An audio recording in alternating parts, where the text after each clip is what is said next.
Sometimes we forget why we're here. It's easy to fall off track. These help us remember. These battle scars don't look like they're faded, don't look like they're ever gone away. They ain't never gonna change. These battles. Growing up, I had a dream, something no one else could see. Tell me what it means when your faith is falling beneath your knees and you can't breathe. Everything you see reminds you of what you're not or something you won't be. You gotta take what you're given, that's how we live it. Don't be mad at the system, it's simply how we've existed. I hear a lot of people talking like they politicians or choose to be an accountant because it's safe in a business. Not because they wanna do it, just because they heard it pays. And who the fuck wants to be poor, knowing that's how we've been raised? Society is getting heavy, I can feel the weight. The pressure of success is like 100 million pounds of shame. And that's the reason I'm staying up late, trying to find a way to escape the stereotypes this day and age is making me feel like the only way I'll be happy is getting signed to a label and making money through rapping. I wanna share my emotion because this world is attacking the very principle of life that lets the people be happy. If you don't have a reason to breathe, why even live? These battle scars are impressions of everything that it is. Don't look like they're faded, don't look like they're ever gone away. They ain't never gonna change. These battle scars don't look like they're faded, don't look like they're ever gone away. They ain't never gonna change. These battles. Now, if I had a voice that reached 100 million people, I'd tell them there's a reason that we're all created equal. Cause some decide to be great and some decide a sequel to an average person's life is simply what they want to be. So you make your decision, all I know is what I'm given. Won't define the life I lead or the way I dwell in existence. I've seen a greater image on the walls of where I'm living, and the words twisted and scripted remind me of something written. Faith is a gift that is given down to the people. If one believes it, one receives it. It's given if it is needed. Don't ever think you're trapped in a life that you never wanted. Your options are infinite, that's some mathematical logic. I'm not saying I'm a prophet, I'm speaking for what it's worth. These lyrics define my prayers and these battle scars on my church. Not saying I'm a prophet, I'm speaking for what it's worth. These lyrics define my prayers, these battle scars on my church. Don't look like they're faded, don't look like they're ever gone away. They ain't never gonna change. These battle scars don't look like they're faded, don't look like they're ever gone away. They ain't never gonna change. These battles.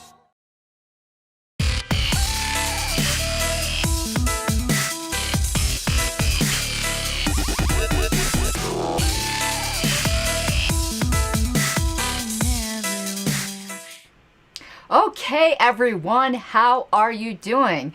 So yeah, I'm doing a lot of recording today. That's how I'm doing. Whew. Okay, we're going to, I actually have a bylaws committee meeting coming up very soon, so this can't be too long. And it's a new subject I am tackling.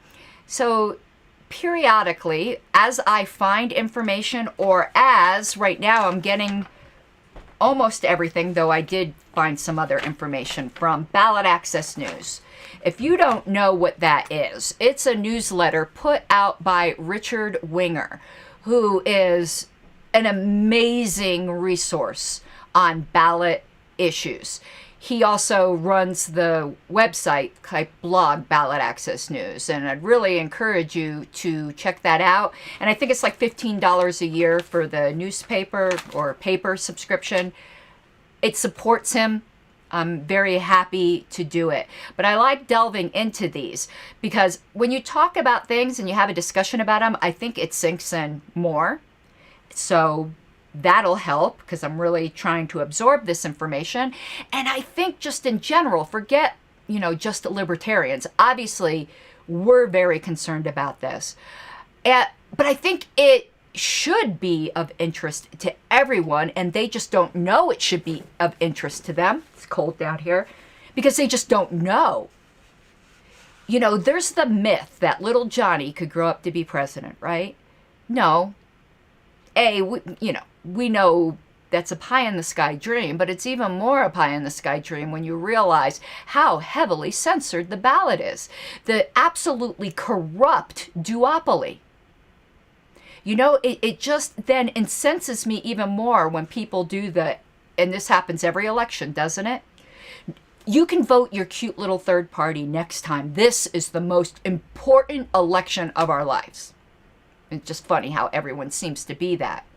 But what you're doing is rewarding the mob. When are you going to break free? So, introductory rant over. If you like the third party work that I do and the libertarian perspective, etc., the history, please consider supporting my work at patreon.com/Pink Flame of Liberty. It would mean a great deal to me. And please make sure you're subscribed to this channel and give this video a like. Without further ado, let's get started. So again, I am drawing primarily, and it's not from the entire issue. We might do another show on this. And as I always say, this is participatory. I can see your comments, so please comment if you have things to add. I always prefer interacting with people because I hear myself talk way too much. So I'm going by the April 1st ballot access news. And I'm reading this thing and just getting incensed. So the first one, let me take a look. I've got my notes here because there's no way I can memorize this. So the first issue is an opinion in the Sixth Circuit for a Michigan case. The hold on one second. I don't even understand what my notes. I know there's an issue with the petitions. The opinion invalidated Michigan's petition requirement for statewide independent candidates, which was 30,000 signatures due July 19th of an election year.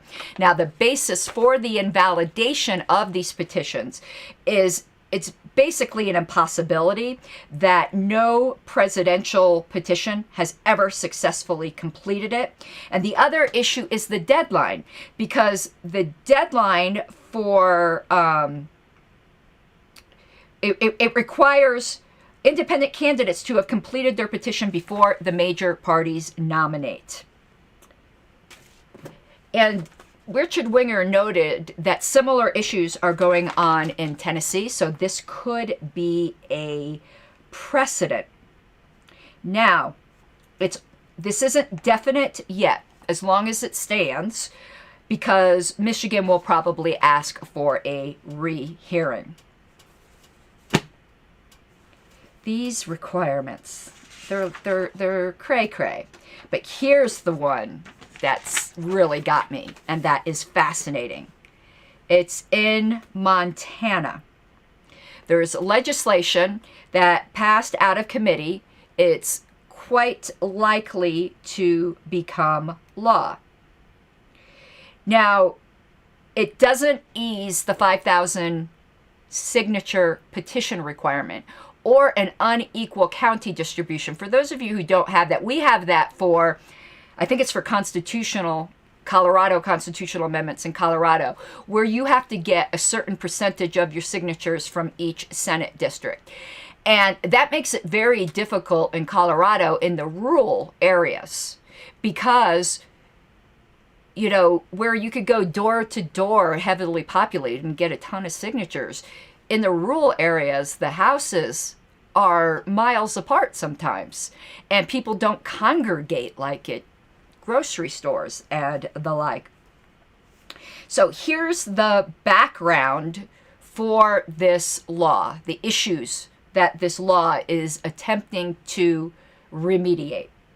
And it all has to do with the Democratic Party and the Green Party. We're so used to issues being with the Republicans and the Libertarians. So now we've got one with the Democrats and the Greens.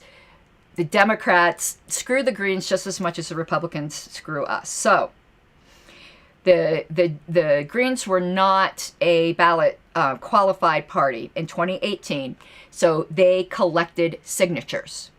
The Democrats successfully challenged that they had enough signatures so they weren't on the ballot in 2018. I do not know the basis of the challenge, how they threw out any. That information wasn't included, and I couldn't find it in my research. So along comes 2020, and the Greens obviously wanted to be on the ballot, but they figured they would fail again. And you know, it's a lot of resources to get those signatures when you are a minor party. So the Republicans, obviously feeling that the Greens would hurt the Democrats, which then helps the Republicans, basically petitioned for them. And they got enough signatures. But the Democrats once again successfully challenged. And the new law would change the situation in which that was able to happen. And what the new law does is it allows substantial compliance with the signature requirement. It used to be like, say, on your voter registration, you used your middle name and signed with your middle name. On the petition, because, you know, you might have registered to vote years ago, and, you know, sometimes your style of how you use your name changes. I mean, I've got a ton of stuff that doesn't have my middle name, and now I consistently use my middle name. So if they differed at all, like if you used your middle name in one and not in the other, your petition, the signature would be invalidated. The new law says as long as it's in substantial compliance, it would still be fine. Also, what the Democrats did to invalidate this petition is they sent out activists to door knock at the people who signed the petition, asking them to withdraw their signature. And they did this 3 months after the deadline to submit signatures. So there was no chance to cure because the deadline had passed, yet they were asking people to withdraw their signatures after the deadline. So the new law would make the withdrawal deadline the same or concurrent with the deadline to turn in for signatures. Also, the new bill changes the language, and we're going to get into this language thing a bit in depth because I somewhat disagree with the way Richard Winger characterized some of the language. Because when I was reading that piece in here, I'm like, I really want to read the actual decision. So I pulled up the Montana Supreme Court decision and went through it. You know, I've got a bunch of stuff highlighted. And I think he mischaracterized it, but we'll go over that. So this new bill would change the language from a party may present a petition to request, you know, qualification to any elector may present a petition. Because the old law said, let me read exactly what he said because I want to show how I potentially disagree. Okay, so Richard Winger put down, the old law says that, quote, a party, end quote, may present the petition.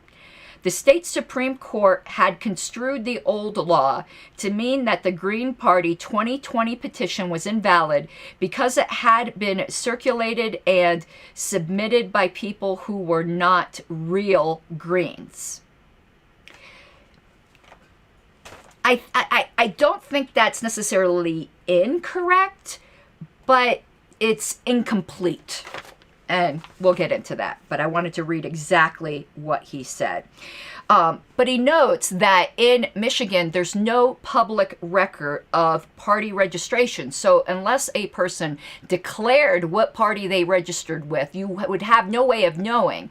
And on the petition itself, it wasn't required that the political party for whom the petition was being circulated reserve their name in advance, and also or like have the officers of the particular party on the petition.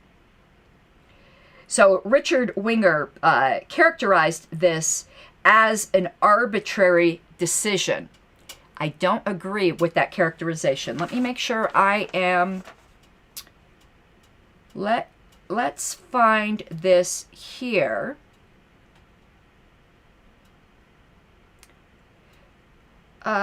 Here. When the Montana Supreme Court removed the Green Party, its decision was arbitrary. It wasn't, though. Neither side had presented any arguments about this issue. That is true. That doesn't mean their decision was arbitrary.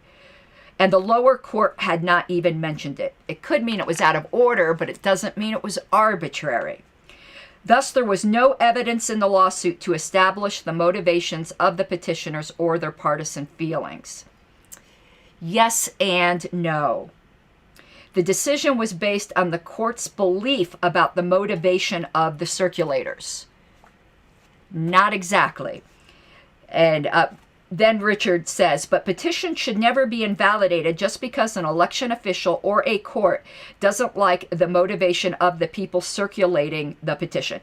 Absolutely agree there. But I'll get into the actual case so you can see where I differ.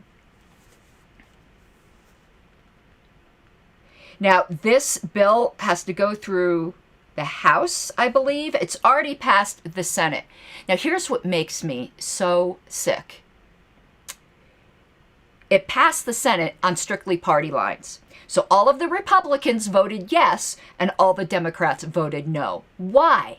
We know why. You could bet your ass that if this was about libertarians, the votes would have been flipped. So, let's look at the case itself, because the dissenting opinion is really interesting as well, and it gives some more information here. So at the district court level, the district court concluded that the petition seeking to qualify the Montana Green Party to hold a primary election to select its nominees for office and to obtain ballot access for those nominees failed to meet the requirements of, and it gives the statute. Okay, so here's the background. In mid-February, and here's where the Green Party made a mistake, the leadership of the Green Party said that they were not involved in the petition effort and they disclaimed the petition. And at that time, people did not know who actually organized and funded that petition. So, while not knowing who organized it, and this is before the signature deadline, the Democratic Party organized a counter effort, reaching out to petition signers and encouraging them to withdraw their signatures because it was not known who was organizing and funding the effort. And about 150 signers asked for their names to be removed from the petition. But on March 6th, the secretary completed the tabulation and announced that the Montana Green Party was qualified for the primary election through the petition process. So it was a successful petition.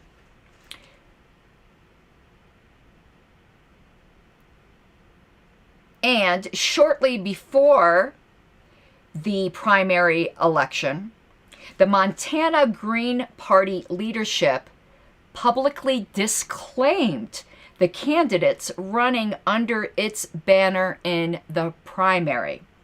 I would love more information on that. Okay. On March 24th, so a couple weeks after the signature deadline, news reports reported that the petition had been sponsored and organized by the Montana Republican Party. They contracted with a petition firm.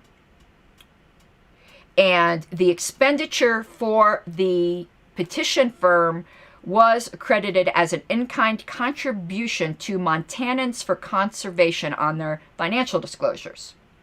Montanans for Conservation filed as an independent committee rather than as a minor party qualification committee, which was required in the statutes. It did not change its status to a minor party qualification committee until March 23rd. And the sole financial contributors to Montana's for Conservation was the Republican Party, the Montana Republican Party. So after it was found out who actually was funding the petition, the Montana Democratic Party, redoubled its efforts to get people to withdraw their signatures by educating them on who funded the petition effort. So hundreds of petition signers then requested to withdraw their signatures between March 6th and June 2nd, which was the day of the primary election. And a lot of the withdrawal requests were done electronically because of the whole COVID thing. But the Secretary of State declined to honor any withdrawal request that came after March 6th, the deadline to submit signatures. Okay, you got the fact pattern? But I want to know who was running as the Green Party candidate since the Green Party disclaimed the candidates. Was it Republicans? The plot thickens. Everything is just so dirty. Now, here's where I start to disagree with Mr. Winger. The law says not a party, like he says. Here's the entire law. A political party that does not qualify to hold a primary election under subsection 1 may qualify to nominate its candidates by primary election by presenting a petition and so on and so forth. So it wasn't just a party may present a petition. It was a political party may present a petition to nominate its candidates. So the decision that it wasn't Greens isn't quite like so weird if it just said a party. So he wasn't wrong. It did say a party, but it said more than that. So I think his recitation was incomplete. So the district court found that the Montana Republican Party sponsored the petition and that the evidence before the court demonstrated that the Montana Green Party disavowed the signature gathering process and has also disavowed the persons filing under the Green Party banner as not being true Green Party members or adherents. Okay, that seems to be a little different from what Richard said, because Richard said there was no evidence in the lawsuit to establish the motivations of the petitioners or their partisan feelings. This is evidence. If the Greens were disavowing it, that's evidence, isn't it? I think so. And it said the evidence before the court. And continuing, and all of the parties involved here, at least until later on, the Greens weren't even involved in the lawsuit. It was the Republicans and the Democrats and some of the people who, the Republicans filed as amici. They filed an amicus curiae breach. It was the Democrats and the Secretary of State. And the Green Party didn't get involved at all.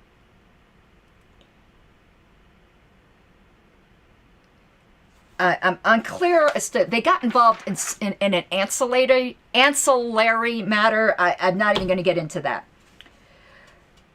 Okay, here.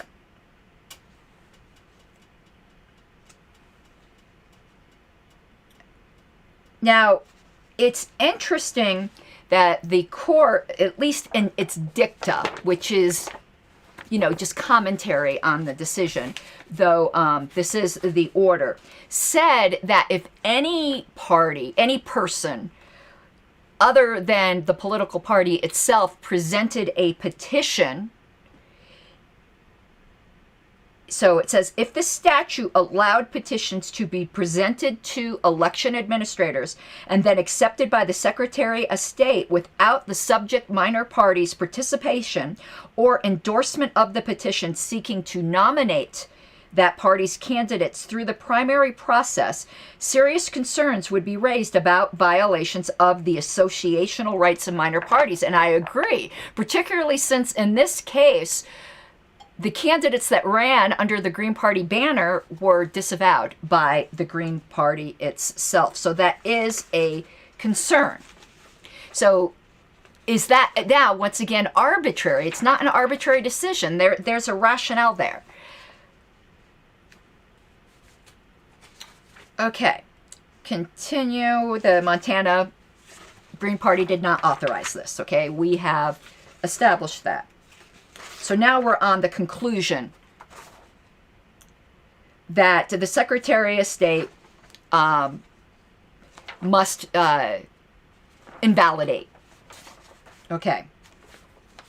Now, the dissenting opinion is where I think Richard Winger's getting some of his opinions. Justice Beth Baker was the dissenter, but there was also Justice Jim Rice joined in. So there were 2 dissenters and 4 justices that were in the majority. Okay, let me continue here.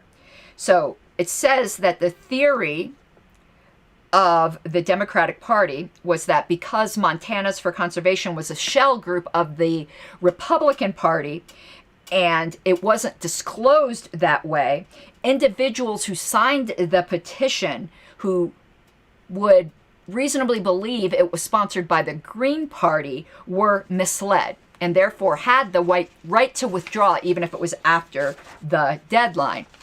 And even if the district court came to that conclusion by an incorrect means, that it was proper, well, this is what the majority said, that the majority said that it was proper for the appellate court to affirm the decision if the decision was right, even if it was obtained by improper reasoning.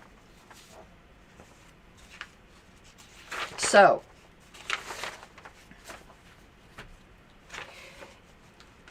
a complaint often has introductory remarks and then it pleads certain facts. The introductory remarks aren't really the issues pled, it's just background. And that's where I think Richard Winger is getting that there was no evidence presented. But that isn't what the majority said. So the dissenting opinion said, seizing on the complaint's introductory remark that the Montana Green Party had absolutely nothing to do with the petition, the court hopscotches the pleaded claims to its prayer for relief, seeking a declaration that it failed to meet the requirements of the statute. The complaint, though, alleges this: the petition fails to meet the requirements of section, and it cites the section, because it doesn't contain the requisite number of valid signatures from at least 34 House districts. It says the basis on which the court invalidates the petition, so the appellate court, was not presented to the district court. And this is where Richard is getting it, that it wasn't pled that the Montana Green Party had nothing to do with the petition. But is that in fact the case? Or is that the background for it saying it does not contain the requisite number of valid signatures because signatures obtained through fraud aren't valid? You know, I just have so many questions here. A very interesting discussion gets into the fact, though, of whether the Secretary of State was incorrect in saying March 6th was the withdrawal deadline when the statute itself didn't say that. And it gives a very logical argument as to when that is. I'm not really going to get into that. The new law would change that, and I think that's a common sense change. But here, which was interesting. It says the court reaches to find case law in support of the ostensible proposition that we may go beyond the issues the parties presented if there's good reason to do so. And the dissenter says, in my view, it is unwise to perpetuate a theory that courts should take up an issue without affording the parties due process by giving them a chance to be heard on it. I absolutely agree. If it was not pled. But we're now talking about more of a procedural issue and like a notice issue and fair dealing issue, I think. If it wasn't really part of the actual pleadings in the lower court, then it shouldn't be raised by the higher court. An appellate court is just a review court. And allegedly, this idea that the Green Party had nothing to do with the petition was not pled. It was just an introductory remark. But introductory remarks are usually, they're there to give the history underlining the things that were actually pled, and they did plead it wasn't valid signatures. Why weren't they valid? Because the voters were misled. So I'm just not convinced here of the dissent or of Richard Winger. I'm not saying I agree with these laws. I'm just viewing the fact pattern, that's all. You know, whether or not the law is bullshit is an entirely different matter. It says, were we to consider the fraud argument on the merits? And I understand what they're saying, even though that was underlying their claim that they weren't valid signatures. Fraud is a very specific thing, and it should have been specifically pled. But it wasn't entirely arbitrary. It said, were we to consider the fraud argument on its merits, it would be also necessary to consider the amicus Montana Republican Party's contention that the district court's process improperly failed to allow presentation of argument they argued would rebut the plaintiff's claims. Okay, now that's an interesting thing, though. I wonder why the district court didn't allow the presentation. If they didn't allow the presentation because fraud wasn't being alleged and wasn't being considered at all, then I understand this court saying you can't consider it if it was improperly excluded on that basis. But it seems like that might be what happened, but without having more information, it's so hard for me to tell. Then that would make sense. But it's still not entirely arbitrary. I think perhaps Richard and I are using arbitrary differently. Like, they didn't just pull it out of a hat. There was allegations to that extent. They didn't make it up by guessing, well, we think the motivations were such and such. And the Montana Green Party was very public in its disavowal. So, but maybe Richard means it was procedurally arbitrary. I could get on board with that.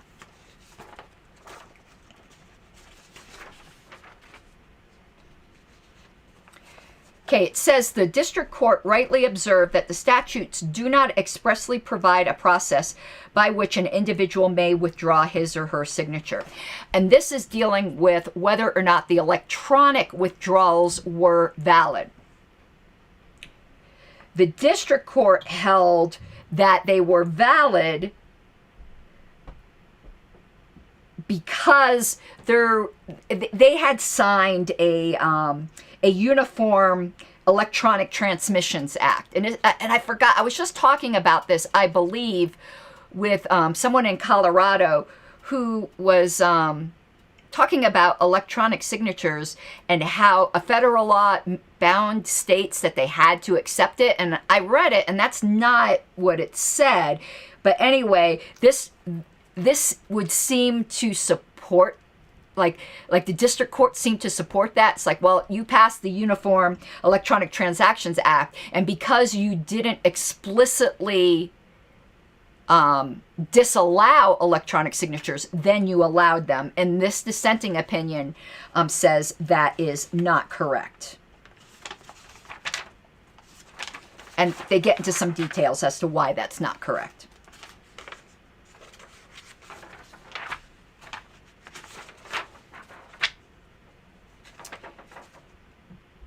So, yeah, I just wanted to make sure my last highlight. So I thought the dissent was very well done too. So, yeah, this is a weird case. And even though this was ostensibly on behalf of the Green Party wanted nothing to do with it. So on general equity grounds, without even commenting at all about the law, I think it's right that it got thrown out because it was the Republicans playing games and trying to be two political parties, trying to run their real candidate and then have shell candidates to dilute, in their view, the Democrat vote. And that's just dirty. Like, they have dirty hands. I won't cry a river.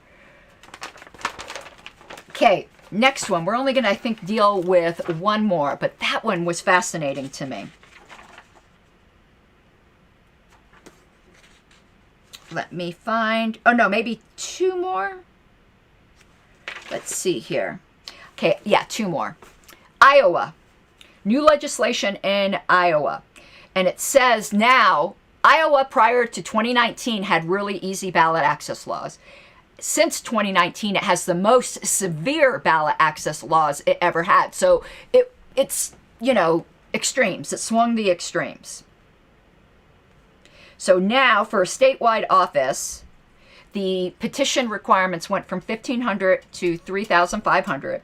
And for U.S. House, from 375 to at least 1,726, and added a county distribution requirement.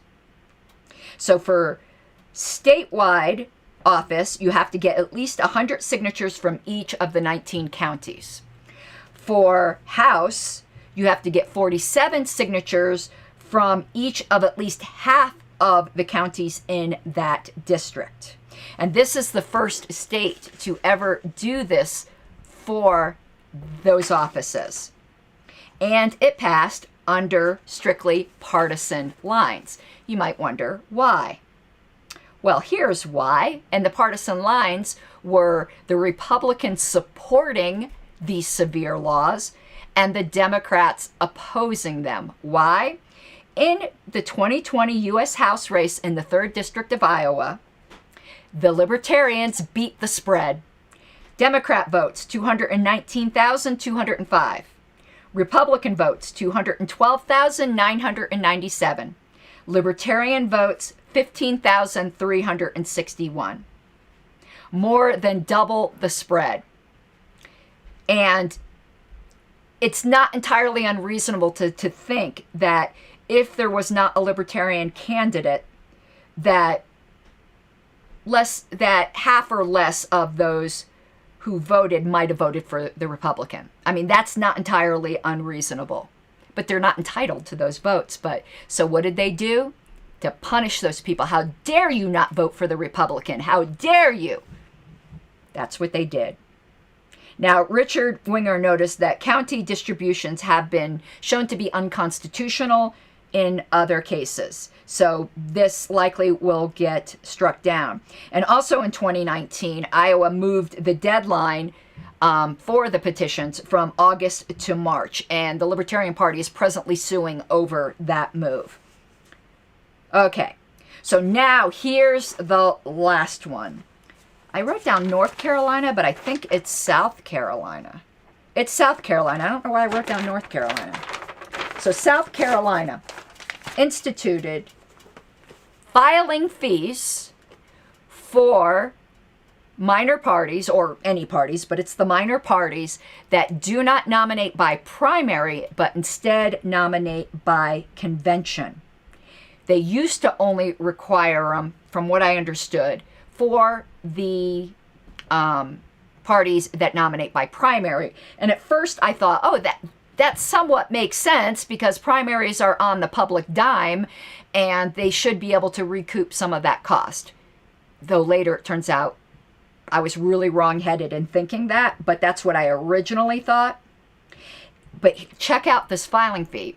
It's 1% of the salary of the office sought. And at first that doesn't sound so bad because, you know, what are we talking? Maybe a couple $1,000s. I mean, it's bad, but okay. But no, that's not it. It's 1% of the salary for the entire term. So the $160,000 or so per year for Senate times 6 because it's a 6-year term. So the filing fee for Senate is $10,440, and for House, $3,480. That is a lot of money, and there is no provision for indigency, no like alternate petitions in lieu of a fee. Now, in an unreported case, but a South Carolina case, I want to try to find this unreported case. It was ruled, and Richard must have a copy of it, as that's how he knows about it, because he said he guesses the legislatures didn't even know about this unreported case. But in that case, it was ruled unconstitutional to have filing fees unless the purpose of it was to prevent ballot crowding. But if you're nominating by convention, there's no ballot at all to crowd. So there's absolutely no purpose. And that same decision explicitly said filing fees cannot be levied to defray expenses. But in passing this law, the legislature explicitly said the reason for the fees is to defray expenses. And that's where Richard Ringer said they're probably not aware of this unreported decision. And of course, the deadline, the filing fees have to be paid in May. So that is all I have for you today. I just wanted to get my feet wet in this. We have some others we can go over. I'm not sure how important they will be. So there's some things on Georgia, Arkansas, and then some updates on the Supreme Court. So I'll read them and see if it's something interesting enough to bring to your attention. But that is it for now, and I am on my way to a bylaws committee meeting. Just one more reminder again, if you enjoy this, please check out my Patreon. Other than that, I hope you have an awesome evening. Bye-bye. You gotta take what you're given, that's how we live it. Don't be mad at the system, it's simply how we've existed. I hear a lot of people talking like they politicians and choose to be an accountant because it's safe in the business. Not